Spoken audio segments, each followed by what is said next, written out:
Hey guys, welcome to Becoming. We are interviewing a lot of interesting people to inspire us. Today, I have a very beautiful friend of mine.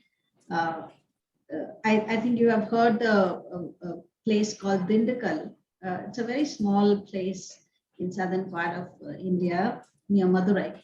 This story is about a girl from Dindigul to Delhi, and she was an innocent girl, and she has grown up to an extent of guiding a lot of children and being an inspiration and role model for a lot of women as well. A small little girl from a small little village to Delhi, becoming a school principal and marrying a Navy officer, handling everything on her own. If you listen to her, I don't think any of the women will start making excuses of how to achieve things in life in spite of managing family. Most of the women, we have excuses of how do I achieve my dream? How do I do this when my husband is not helping me, when I have a lot of family challenges? She is a solid rock woman, an iron lady who has handled so many things on our own, because a Navy officer's life will be most of the time in the sea and he will not be available in the house. And still, she was able to manage everything on her own. And she has worked on her dreams as well. And she is now a principal of a school. Let's listen and let's welcome Vijalakshmi and listen to her story and get inspiration. Vijay, can you come on the screen, please? Hi, Vijay, how are you? Hi, Vimala. I'm good. You're looking so beautiful. Thank you so much. Thanks for the invite to your show. Okay, so I want you to talk about your personal story first. How that girl from Dindigul, because I personally know the place called Dindigul. I'm from Madurai, from a place called a small little village like Dindigul, and you moving to Delhi and becoming a principal of a school over there, and becoming an inspiration for many children and many parents as well. So, talk about your personal story, Vijay. Yeah, well, thank you, Vimala. Thank you for the wonderful introduction, your kind words. Yes, I born and brought up in a village called Ichatu, and moved to town Dindigul for my education. And my grandmother stayed with us, and in fact my parents hired a house at Dindigul, one just for only our education. My both the brothers and myself stayed with my grandmother, and we have done our schooling, and we were doing our schooling. Unfortunately, we have lost our grandmother when I was in class 5. Then we didn't have any other option but to hostel. So I've shifted to hostel when I was in class 6. Then on, I've seen only hostel life, continued hostel life till my MPhil degree. Can I interrupt here? Can I interrupt here? Because yes, I want to ask course. all the questions that my audience will have. So you must have missed your mom. You must have missed your home life. How did you manage with your grandmother?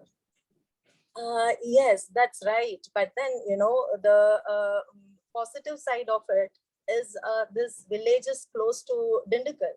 So my parents used to visit every weekends. Even then, for a little child, I've started my, nursery in Dindigul. So right from the 3 years old, I was staying with my grandmother, and my grandmother was equally close to us. She was staying with us. So we have not realized that much. And my brothers, both the brothers are like a fatherly figure for me. Because my elder brother is 10 years elder to me, and my younger brother is 8 years elder to me. So I was pampered by all three of them, I must tell you. Maybe that is the reason we could pull on. But every Saturday, Sunday, my mother is there with all, kind of food I like, and 2 days completely easy, spends, weekend with me. Yeah. And one more question. How did you manage your grandma's absence? Yeah, that was a great shock because she wasn't ill. All of a sudden, in fact, the same day, my younger brother has gone for a tournament. He was a basketball player. She has done all the, arrangements for him, and she was so active. And the end of the day, just she has complained about chest pain. Then my elder brother rushed to hospital. Before we could reach the hospital, we have lost her. I didn't even understand. Then my brother, what he did, he told the driver to, take us to the village. I didn't understand. I was asking my brother, grandma is unwell. Why are we going to our village instead of going to the hospital? He said, yes, doctor is coming on to our house. I believed it because we had a family doctor when we were in a village. My father, whenever anybody is ill or small issues, our family doctor visits home. So I'm used to home doctor. So I believed it. When I reached our village, I've been told my grandma is no more. That was a great shock for me, and even till today, I remember the, it's very, very fresh in my mind, and I was confused for quite some time. How old were you then? That time, I was in the year end of 5th class. Okay. Class 5. Okay. So I had little difficulties when I went to hostel in class 6. So my brother used to visit me every second day, and I used to cry, So my brother was doing his BL, Bachelor of Law. So he was very supportive, and he was kind of counseling. Now I understand that was counseling, but then he used to come and spend a lot of time with me, Okay, so till your college you were in hostel. I was in hostel. I finished my BSc, MSc, MPhil. Then after my MPhil, I've gone to I've joined Zan school at Kodaikanal. Okay. There, so let us go slow, Vijay, because this is going to share a lot of information and best practices for all the people who are watching us. Yeah. So what are the usual challenges faced by a girl in a hostel? Sorry, come again. Sorry. What are the usual challenges faced by a girl in a hostel? In a hostel. Yeah. Number one, you're away from your family. And your child like me, being a younger one, you're always pampered. When you go to hostel, you don't understand the rules and regulations, number one. Because I have not been told you're supposed to get up at so and so time, you're supposed to eat before this time, and you're supposed to eat whatever they give. I had little problems in food. So I'm used to one particular kind of food, always, my mother or my grandma make a different, food for me. So that was a great shock. I never had breakfast in hostel. Then I had little, I don't open up that easily. I don't make friends that easily. I'm a little timid and, a timid girl. So making friends and understanding others and meeting, coping up with the timeline was a great challenge in the young age. Yes, of course, that hostel warden, even now I remember, we call her Akka because, she's an elderly lady, but then we used to call her Akka. She used to really guide us, and my father used to keep talking to her, and she has understood my background. So one of my cousin's sister also was there. So both of them used to really support. In this point of time, I must really make a point here. One Didi called Kavita was there. She's close to my village. She has really supported me, and I could really manage my initial stage because of her. Thanks to that. But not all the girls will get wardens like that, right? Yes, I yes, definitely. I strongly feel that chair called warden chair demands the women to be very tough and rough, and most of the wardens are like very rude and Yeah, even she was a tough what is it as a task. principal now, what is that? This is specially meant for all the women in all the various roles. I strongly feel that whatever roles you take, you can still tap your feminine power of being kind and love and all those stuff. Even you are in a very powerful role, but you still have that beauty in your face because of that love share with people instead of misusing the chair. Or some people take up the powerful chair, but they're not able to handle it.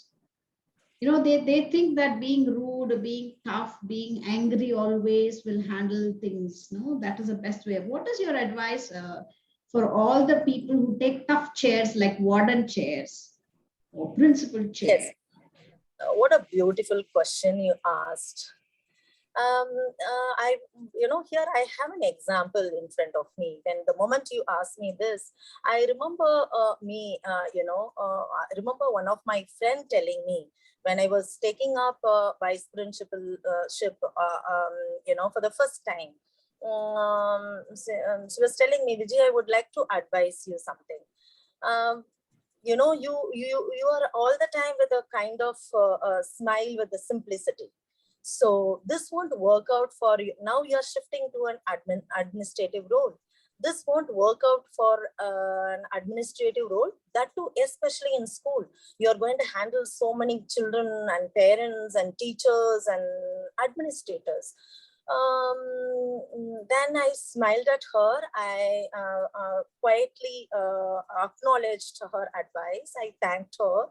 And then it kept playing in my mind during my interview. And after that, I got selected. I've taken over as vice principal. Then when I was sitting on that chair, I thought, be it a teacher, vice principal, or now today I'm an advisor of a school. Does not make any difference. You are a teacher at heart and mother at heart. So I strongly believe that when your mind and soul together, when you put together, you become mindful. When mindfulness occurs, then a lot of clarity comes in. Then compassion comes. The connection automatically comes. So I don't think so, somebody has to change. I have not changed, Vimala, till date. I'm the same person. And yes, I am the same person. Yes, when time comes, I'm little firm, but in the way I can, I handle in the same manner. I believe in, I believe that I don't think so. We need to change our personality for when you take up a position. So when yes. Yeah, I can understand, and I know you personally well, so I can feel it. But don't be one? There are two misconceptions. One is when there is a lot of work, we need to be stressed. Number two is when there is a lot of work, we should be angry always so that we create time and we get the things the way we wanted. And number two is when a position demands power, when a position demands managing many people, when you're soft, people will take you for granted. So you are firm and you are still soft. How can these two can go together? Yes, it's a beautiful question again. I've experienced it, Vimala. When you know your job thoroughly, when you have a right intention, sorry, when you have a right intention, and when you know your team's, I generally concentrate on everybody's strengths. As soon as I take over, I try to understand my people around my team. So you delegate according to their strengths, and a handhold for them to complete their tasks, and you play as a team member, and you are there with them, you are traveling with them, the journey is with your team, not alone. So I have not faced till date, I never felt that just because the way I'm handling, I've not been respected, or I am missing out something. Till date, my children love me, and I always, my teachers respect, and I've gained my management's respect. So I have not missed out anything. Beautiful. So before me going to my next, all the questions which comes from my mind is my curiosity question. Okay. So before I go back to your hostel life, if there is one word which your teachers will describe you.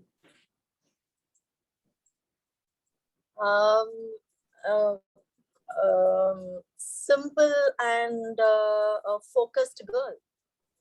Very good. If one word your management will describe you.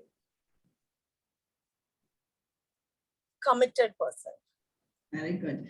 If there is a one word that your daughters will describe you.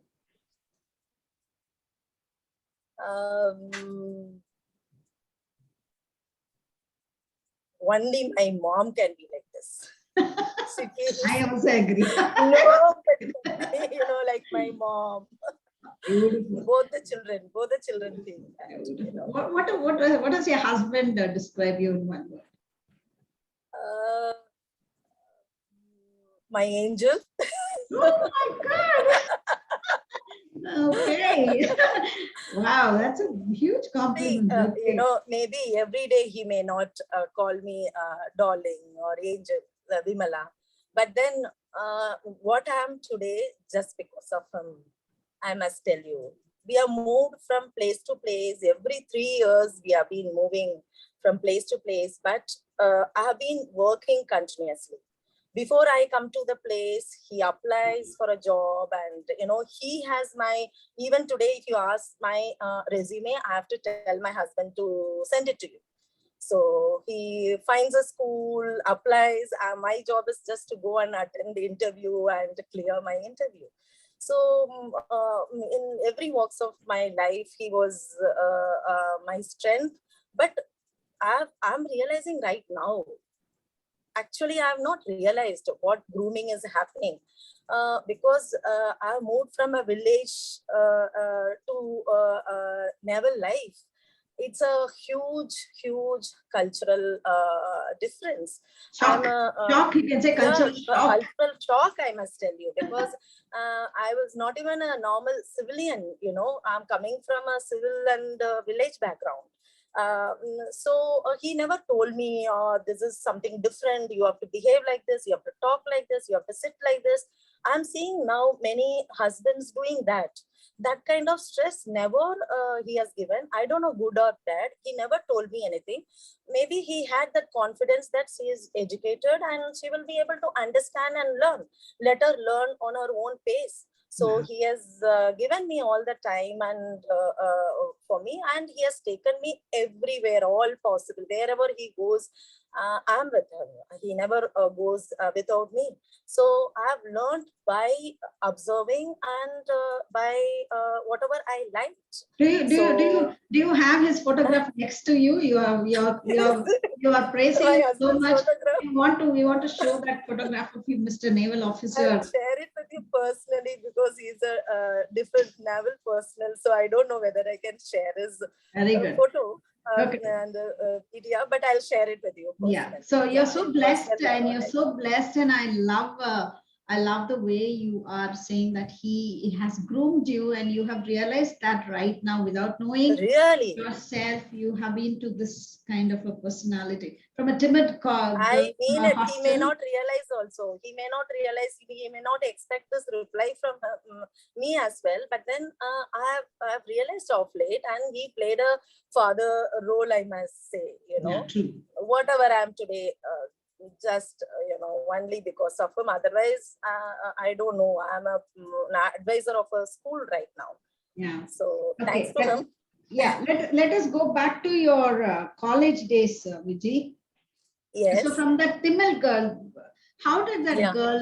How did that girl had this woman in that little girl, and how did you bring out this woman from that little girl? Frankly speaking, Vimala, I have not realized. I was very, keen on studying because my mother was very keen on me. Studying. My mother wanted me to do lots and lots of degrees. She didn't know much because she was, uneducated woman. So her aim is, I want my daughter should have so many degrees after her name, and she has to work and she has to drive. That was her dream. So Like Abraham Lincoln, she had a dream. She had a dream yeah. of Vijay. Yeah. Okay. Yeah, true. Then not only because of that, in always I had that intention. I have to study, work, all that. I was very focused. So I've continued my, after my BSc, my father was trying to tell me, I can get married, all that, because in village that's what happens. Then I requested. Then my brother was very keen on me studying. That's how I went for my MSc. Then I was a university rank holder in MSc. So that made him to send me for MPhil, though I was very keen on doing my PhD. But then my father was not ready to send me. The simple reason is, the PhD degree takes 4 years. So that's how I've gone for MPhil. Till then, I was very focused. After that, as soon as I completed, in fact, when I was doing my exams, one of my friends said there is a vacancy in Kodaikanal. So just I've applied, I've joined a school by chance. It was not by choice. I didn't know that I can teach. I didn't know that I can connect with children. So it was only by choice, by chance. But then within month and a half, I've understood that I have the passion in teaching, and I was able to reach out all kind of students. Children loved me, and they liked my class. Then that was a great motivation for me. That's how I've started my career. Okay, so you said after 15 years of teaching math for classes 11th and 12th, I have shifted to Yes. administrative role as a vice principal, and then in Port Blair, and you are good at interpersonal skills, counseling, strategic planning, organizational skills, leadership skills, and administrative acumen, and your students love you. So, what will be your best practices for anybody who's watching here who wants to become a school principal, who wants to get into teaching line, and if they are from a small town like you, but they can still make it, what are the mental blocks usually a woman from a small town will have? And what are the 1, 2, 3 action items she can do to become one like you? The mental block is, we underestimate ourselves. When you come from a small village, the first drawback is our language. So I've studied in a Tamil medium school till class 10th. So then, though after that we call it English medium school and college, generally we speak in Tamil. So we are not used to converse in English. So the main drawback is the language when you come from a village. So that's where you need somebody to handhold and help, give confidence. So that's where maybe my husband has played a major role in a very, very silent way. In fact, my school, Kodaikanal school, has helped me, I guess. When I joined after my college, I've not realized that I've learned, unknowingly. So that is number one. So we have to, for a good teacher, I don't think so the language is a barrier for communication or for teaching. That's where we have to understand. Which was the first school you worked? Which was the first school you worked in Mumbai? Because you have said you have shifted from Zion, Zion Matriculation Higher Secondary School, Kodaikanal. Okay. That I was started my career there. Yeah, that was the first school. So this was number one. And the number two is one has to be very thorough with the content. The moment your subject knowledge is good, I don't think so anybody will look down upon you. Automatically you gain confidence. You're able to reach out all kind of children, and the moment children acknowledge your you and respond to you, then you gain confidence. I feel my children have given me confidence that I can teach. So I started, liking my career. Even today, I love teaching because of my children. Beautiful, beautiful. So the point over here is, whoever is watching this, focus on the value you're going to add to your target audience. If it's children, school students, or college students, instead of focusing on what you're not having, like language skills. Because you're a math teacher. When you're teaching, sometimes we think only the subject knowledge is most important. No, that is 20% of it. So how you connect with children, how you meet all kind of children, that is what most important. Beautiful, beautiful. So 20% is your subject matter expertise, 80% is that human connection, and you make them feel confident. That is more important. But why some of the teachers are not able to connect with the students? What is happening? That, old school thought, even now many teachers feel that if I speak to them normally, if I smile at children, they take advantage of, me, and they will misbehave with me. Even as a principal today, when I enter the class, as soon as I enter the class, I have a normal conversation with my children. First thing, automatically I smile at everybody.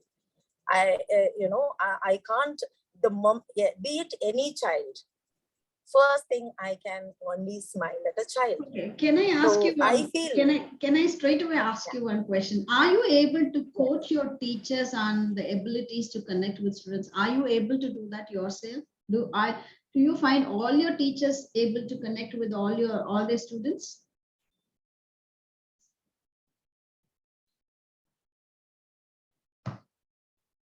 So there is some internet challenge, guys, which is facing with some internet problem. So we will bring her back again for another interview to find out if she, as a principal, able to help all her teachers connect with her students on a human level, rather than being very strict and being very rude and thinking that that's the only way of connecting with children.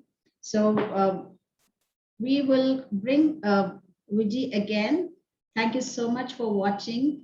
And if anybody wants to connect with Vijay to understand how to become a school teacher or principal, and how a village girl can grow up to that extent of handling a powerful position like principal. So please like, share, and comment. And I'll come back again with yet another interesting person for more inspiration. So no more excuses. Make sure that you focus on your strength, not on your areas of improvement. Life is full of improvement. That's why I've named it as Becoming, as my channel, as my company name. So I'll come back again. Be tuned to Becoming. Thanks for watching.